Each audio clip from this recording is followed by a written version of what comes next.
सभी को राधे राधे, जय सिया राम। आज हम बात करेंगे अधिक मास पुरुषोत्तम मास के बारे में, जो भगवान श्री हरि का सबसे अधिक प्रिय मास है। कहते हैं इस मास में दीपदान की विशेष महिमा बताई गई है। भगवान के पवित्र नदियों में स्नान करने की विशेष महिमा बताई गई है। भगवान के नाम जप पाठ करने की विशेष महिमा बताई गई है। कहते हैं श्रीमद् भागवत जी के 10वें स्कंद के जो 14वां अध्याय है, उसका पठन पाठन करने से, श्रवण करने से हमें अधिक लाभ प्राप्त होता है। और गीता जी के 15वें अध्याय का पाठ करने से विशेष लाभ प्राप्त होता है। कहते हैं ये महीना भगवान श्री हरि का सबसे अधिक प्रिय मास बताया गया है। जो हम वर्ष भर में जो हमारे महत्वपूर्ण तिथि आती हैं, दिन आते हैं, जैसे हमारी जन्माष्टमी हो गई, राधाष्टमी हो गई, रामनवमी हो गई, हमारे जो नवरात्रि के दिन आते हैं, वो शिवरात्रि आदि, इन सब विशेष तिथियों के जो पुण्य फल की प्राप्ति होती है, वो हमें मात्र एक अधिक मास में, पुरुषोत्तम मास में प्राप्त हो जाती है। इतनी विशेष महिमा इस मास की है। कहते हैं कि इस मास में अधिक से अधिक संतों के दर्शन कीजिए, भक्त जनों के दर्शन कीजिए। जो वैष्णव जन हैं, माथे पर चंदन टीका लगा के रखते हैं, उन वैष्णव जनों के दर्शन करने से हमें विशेष लाभ प्राप्त होता है। अनंत गुना, हजारों गुना फल हमें प्रदान होता है। कहते हैं हमारे जो 4 वर्ष में जितने भी हमसे अपराध बनते हैं, बहुत सारे अपराध बनते होंगे, तो 4 वर्ष बाद जो ये पुरुषोत्तम का महीना आता है, ये एक मान लीजिए हमारे पापों का निवारण करने के लिए आता है।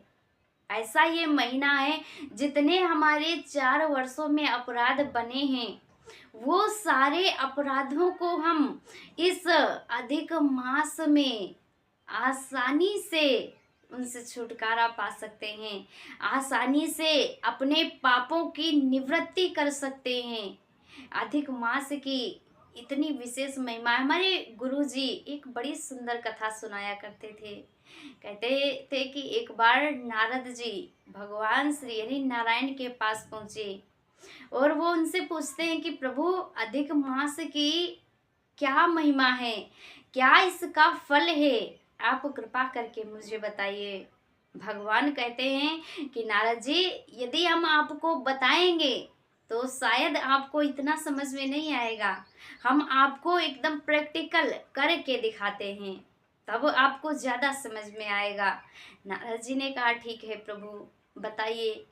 भगवान कहते हैं कि आप जाइए अमुक स्थान पर, नीचे जा करके अमुक स्थान पर अमुक नाम का तालाब है, वहाँ पर एक मछली है, मछली के बच्चे ने अभी अभी जन्म लिया है।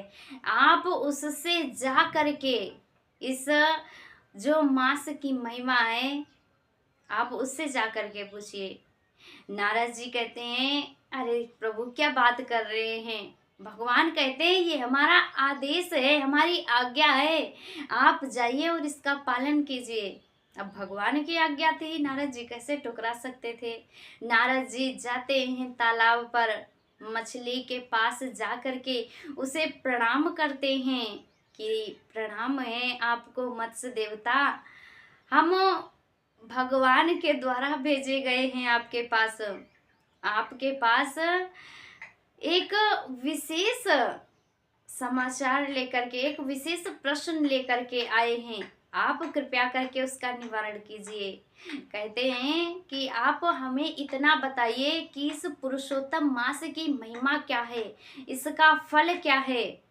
मछली ने जैसे ही नारद जी को देखा, बड़ी प्रसन्न होती है, धन्य है हमारे भाग कि अभी अभी हमारा जन्म हुआ और ऐसे संत के दर्शन हो गए। प्रणाम है नारद जी आपको। मछली का बच्चा नारद जी को प्रणाम करता है और कहता है कि आप आगे जाइए, आगे एक गौशाला है, वहां पर एक गाय ने अभी अभी एक बछड़े को जन्म दिया है। आप जाकर के ये बात उनसे पूछिए, वो बताएंगे आपको। इतना कहते ही मछली के बच्चे ने प्राण त्याग दिए। नारद जी को बड़ी हैरानी हुई कि अरे ये क्या हुआ, इसने तो प्राण त्याग दिए। नारद जी जाते हैं गौशाला में, देखते हैं जाकर के अभी अभी गाय ने एक बछड़े को जन्म दिया है। नारद जी उसे जाकर के प्रणाम करते हैं, कहते हैं प्रणाम है आपको, हम आपके पास एक विशेष प्रश्न लेकर के आए हैं, हम भगवान जी के द्वारा भेजे गए हैं, आप कृपा करके हमको बताइए कि पुरुषोत्तम मास की महिमा क्या है, इसका फल क्या है। बछड़े ने नारद जी को देखा, बड़ा प्रसन्न हुआ, उसने भी प्रणाम किया। कहते हैं जय हो, हमारे भाग्य का कहना ही क्या, अभी अभी जन्म हुआ और तुरंत संत के दर्शन हो गए। प्रणाम किया और कहता है कि आप जाइए, आगे एक वृक्ष है, वहां पर एक सुक पक्षी ने अभी अभी अपने पुत्र को जन्म दिया है। एक सुक वत्स अभी अभी अवतार उसने लिया है, आप जाकर के उनसे पूछिए। इतना कह करके उस बछड़े ने भी अपने प्राण त्याग दिए। अब तो नारद जी को बड़ी हैरानी होने लगी कि मछली ने भी प्राण त्याग दिए और बछड़े ने भी। पेड़ के पास जाते हैं, सुख पक्षी को प्रणाम करते हैं। अभी अभी सुख का जो वत्स है उसने जन्म लिया है। वो नारद जी को देखता है, कहता है मेरे तो बड़े धन्य भाग हैं कि अभी अभी जन्म हुआ और आप जैसे संत के दर्शन हो रहे हैं। उसने प्रणाम किया, अपने भाग्य की बारंबार सराहना करते हुए उसने कहा कि नारद जी आप जाइए, जो इस नगर के राजा हैं उनके यहाँ अभी अभी एक पुत्र ने जन्म लिया है, आप जा करके उससे पूछिए, वो आपको सारा वृत्तांत सुनाएगा। इतना कह करके उस सुख पक्षी के जो वत्स था, बेटा था, उसने भी अपने प्राण त्याग दिए। अब तो नारद जी को बड़ी हैरानी होने लगी, बड़े अचंभित हुए नारद जी। कहते हैं मैं मछली के पास गया, उसने भी अपने प्राण त्याग दिए। मैं एक गाय के बच्चे के पास गया, उसने भी अपने प्राण त्याग दिए। यहाँ सुख पक्षी के पास आया, इसने भी अपने प्राण त्याग दिए।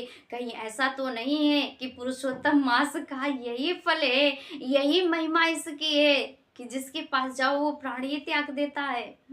बड़ी हैरानी हुई नारद जी को, लेकिन फिर भी करते तो क्या करते, उनको तो अपने प्रश्न का उत्तर जानना था। जाते हैं राजा के पास, जाकर के सारा वृत्तांत सुनाते हैं। राजा अपने बेटे को लेकर के आते हैं, उसे नारद जी प्रणाम करते हैं और वो छोटा सा शिशु अभी उसने जन्म लिया था, नारद जी की गोदी में आते ही वो बोलने लगा। नारद जी बड़े अचंभित हुए, कहते हैं भैया सब तो ठीक है लेकिन प्राण मत त्यागना, क्योंकि मैं जिनके पास भी गया उन सारे लोगों ने प्राण त्याग दिए, आप ऐसा मत करना। नारद जी को उस बालक ने प्रणाम किया और वो अब नारद जी को बताता है, कहता है कि नारद जी आप जो ये पुरुषोत्तम मास का फल पूछने आए हैं, इसकी महिमा पूछने आए हैं, तो इसकी महिमा यही है कि मैं अपने प्रारब्धों के कारण, अपने प्रारब्ध कर्मों के कारण एक मछली के रूप में अवतार मैंने लिया था, जन्म लिया था। वहाँ आप जैसे संत का दर्शन होते ही मुझे तुरंत तत्क्षण मुक्ति प्राप्ति हो गई। फिर मैंने एक गाय के यहाँ जन्म लिया, वहाँ भी आपके दर्शन हो गए, मुझे मुक्ति मिल गई। मैं एक सुख पक्षी के यहाँ मैंने जन्म लिया, वहाँ भी आपके दर्शन हुए, इससे मुझे मुक्ति प्रदान हो गई। और अब देखिए मैंने एक मानव का तन पाया है और मानव में भी एक राजा के यहाँ मैंने जन्म लिया है, एक राजा का राजकुमार बन करके मैं आया हूँ। यही है भगवत प्राप्ति, यही है पुरुषोत्तम मास की महिमा का फल। कुछ समझ में आया?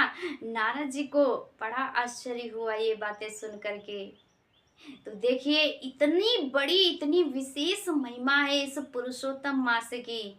इस पुरुषोत्तम मास में हम अपने सारे पापों का अपने जितने भी कर्म हैं, कहते हैं जितने भी हमसे पाप बनते हैं, अपराध बनते हैं, वो सारे अपराधों को, पापों को एक कागज पर लिख करके और पुरुषोत्तम मास में किसी भी पवित्र नदी में प्रवाहित कर दीजिए।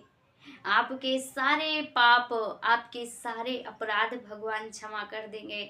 भगवान बड़े दयालु हैं, इसीलिए तो ये पुरुषोत्तम अर्थात भगवान के नाम पर ही इस मास का जो नाम है वो भगवान के नाम पर ही पड़ा। ये मास भगवान का सबसे अधिक प्रिय मास है।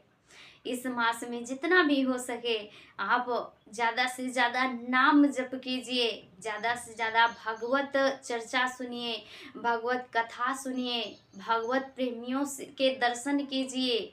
जितने भी जहाँ भी आप जाइए, नदी में स्नान करने जा रहे हैं, वहाँ भी भक्तजन स्नान कर रहे होंगे, उन सबको प्रणाम कीजिए। आते जाते जो भक्त दिखाई देते हैं, सबको हाथ जोड़ करके प्रणाम कीजिए।